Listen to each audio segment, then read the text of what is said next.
This is my highly functional DIY kitchen island. Today, I'll show you how, and more importantly, why I built it. The island is complete with a beautiful butcher block top, galvanized pipe legs, and racks for all sorts of hanging possibilities, including my most genius idea, this scrap bucket. Every morning I see it, I just want to run over there and start slicing through some vegetables.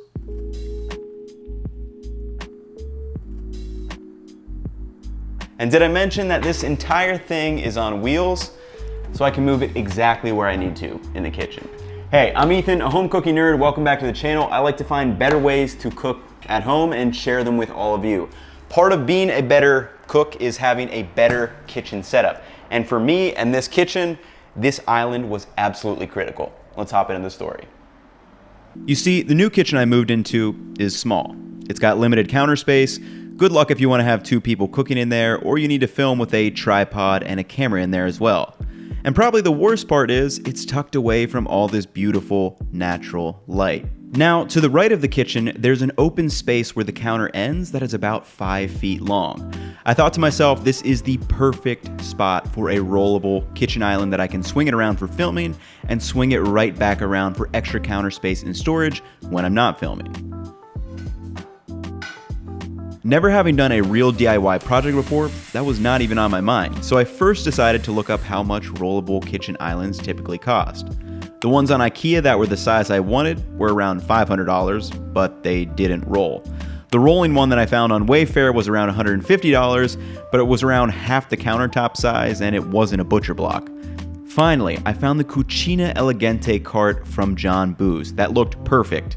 The only problem? It was $1,000.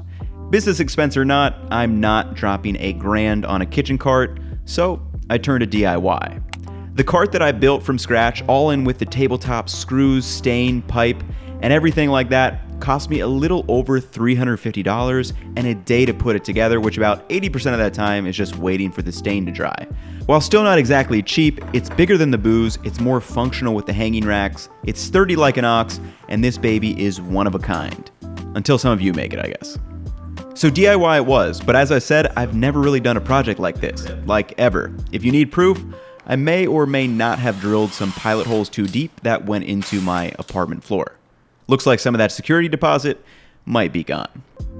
So I needed a blueprint, which I found through this Lowe's serving station. It was made with galvanized pipe, which is essentially just Legos for adults. All I needed to do was get a top shelf, the legs, the bottom shelf, and casters, and this project ended up being way easier than I thought it would. The only power tool needed is a drill.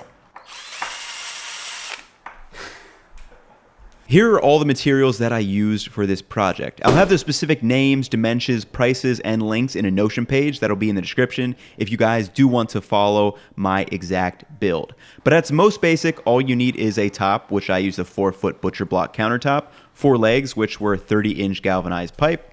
I used the bottom shelf, which was 5-layer maple plywood, 4 flanges for the underside of the butcher block, 4 flanges for the bottom shelf, and some casters to finish it off. And after that, you can add all sorts of improvements like the hooks that slide up the pipe legs or these hanging racks that I picked up at IKEA.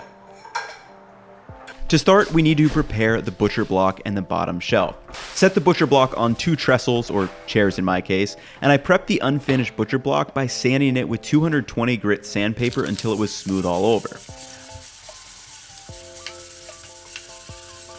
I then repeated this with 320 grit, and this is going to make that butcher block smoother than a baby's bottom.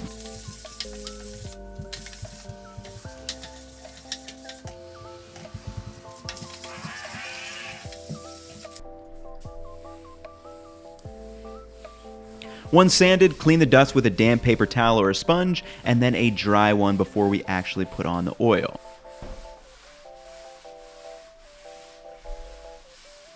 Once it is completely dry, I needed a way to finish this butcher block. Since it's essentially just a big-ass cutting board, I use John Booz Mystery Oil, which is essentially just a food-grade mineral oil with some other things added. Additionally, there is actually a specific butcher block finish that you can pick up, and I didn't realize it until afterwards, but I kept it simple. I spread oil on both sides until it soaked into the wood. And for the board oil that I used, I did 2 coats over 2 hours, letting them dry in between. That wood is mighty thirsty.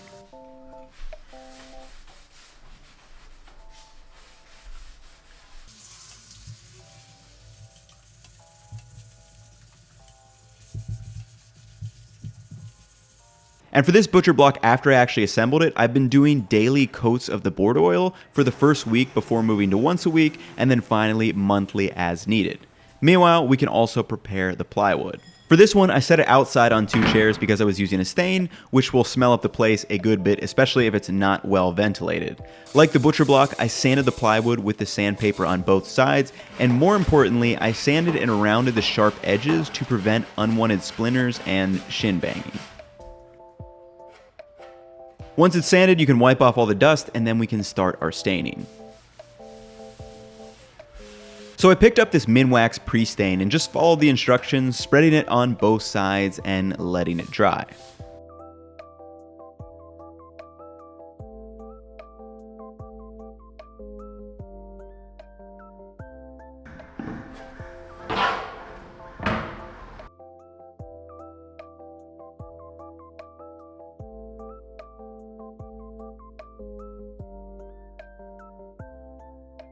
Once it was dried, I used a natural wood stain, and there is a ton of varieties of stain that you can pick up, so just pick one that works for you and the color that you want.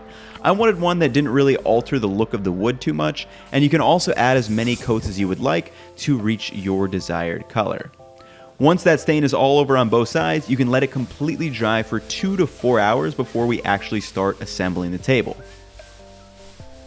One last thing we need to do before assembly is to clean the pipe.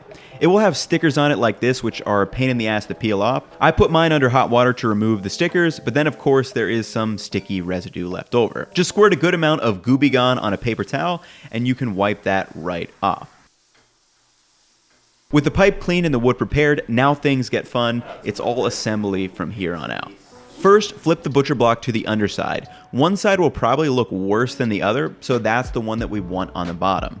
Measure the underside of the butcher block and evenly space out the threaded flanges. I did 3 inches from the center of the flange to the edge of the butcher block, and then we drew lines from each side, and then the intersection is where the middle of the flange will line up.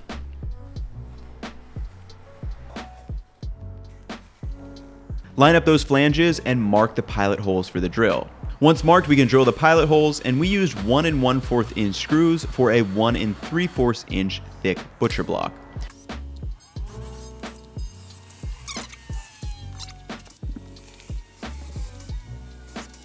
Once the pilot holes are ready, drill the screws into the flanges, securing them to the underside of the butcher block.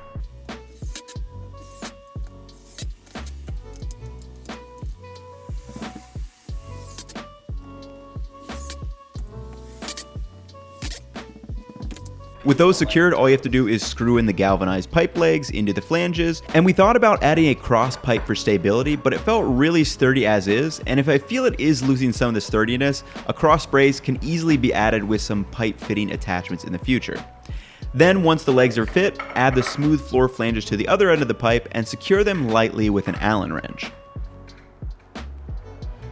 Next, we flip the butcher block and the legs over on top of to the bottom shelf. Ensure those legs are evenly spaced out, and they may try to bend inward a bit, so it helps if you have someone hold it while you are marking your pilot holes through the smooth holes of the floor flanges. And note, you can also measure the bottom shelf just like we did on the butcher block, but we decided to just take this easy route. Once marked, drill the pilot holes, and we'll be using 3/4 inch screws this time, and this is actually where I ended up drilling into my apartment floor.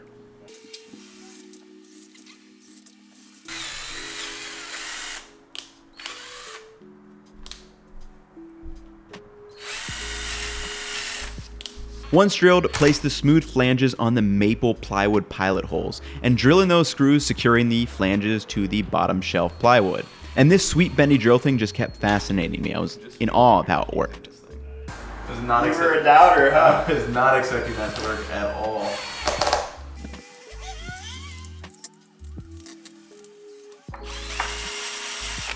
Lastly, slot the galvanized pipe legs and the butcher block into the flanges on the bottom shelf. Securely tighten them with an Allen wrench, and now we need to make it roll. Once the tops and bottom are secured, flip the table upside down and evenly space out the casters on the underside of the bottom shelf. We basically did them right underneath the legs. And you're just going to secure these with 3/4 inch screws. And again, you could do more pilot holes if you would like, but we got lazy at this point.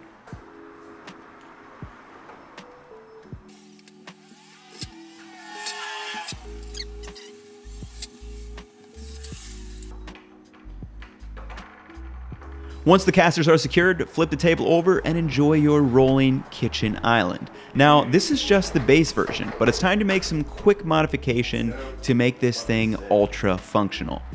Untighten the floor flanges and flip the table over. Here we can add the galvanized pipe hooks and secure them at your desired height. For me, these are great for hanging towels or to help with microphone cord management, but that's probably very specific to me. And lastly is my favorite modification of all. I picked up these 22-inch Kungsfors stainless steel racks for like $6 at IKEA. All you need to do is assemble each one with an Allen wrench and then evenly space them on the underside of the board. I also got two 14-inch ones that I'll put on the sides.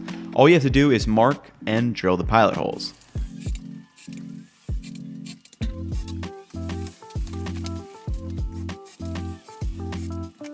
With the pilot holes ready, finally screw these in and reassemble the table.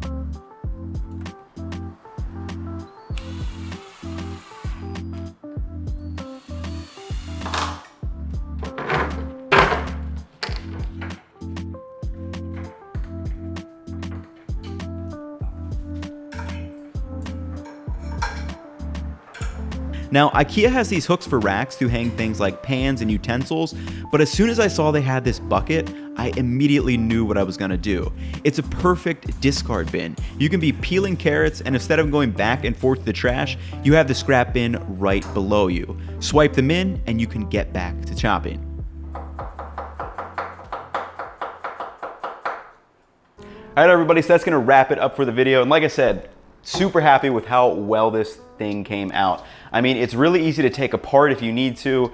You've got all these options for different things you can hang down on it, and you can really make it however works perfectly in your kitchen. Now, it is a little bit of an investment, you know, like this was like $350, $400, but well worth it in my opinion. I mean, I couldn't have got something this size, this sturdiest without paying, you know, over $1,000, which is kind of nuts. And it's perfect for my kitchen. I mean, I have my knives right here so I can move it wherever I need to. It's super functional and I am just in love with it. So if you guys want all the, you know, list of items and things, I have a Notion page that I'm gonna list down in the description of this video with literally all the different things that I use, all the different sizes. I'll have the links to like all the Lowe's things so you guys can check it out. And if you wanna make this exact build, you can do that. But the great thing about this too is you could make it half the size and spend way less money, or really it's up to you. It's a super basic DIY project. Like I said, it was my first, but it turned out really well. But that's gonna wrap it up for me. I'll catch you all in the next one. Peace.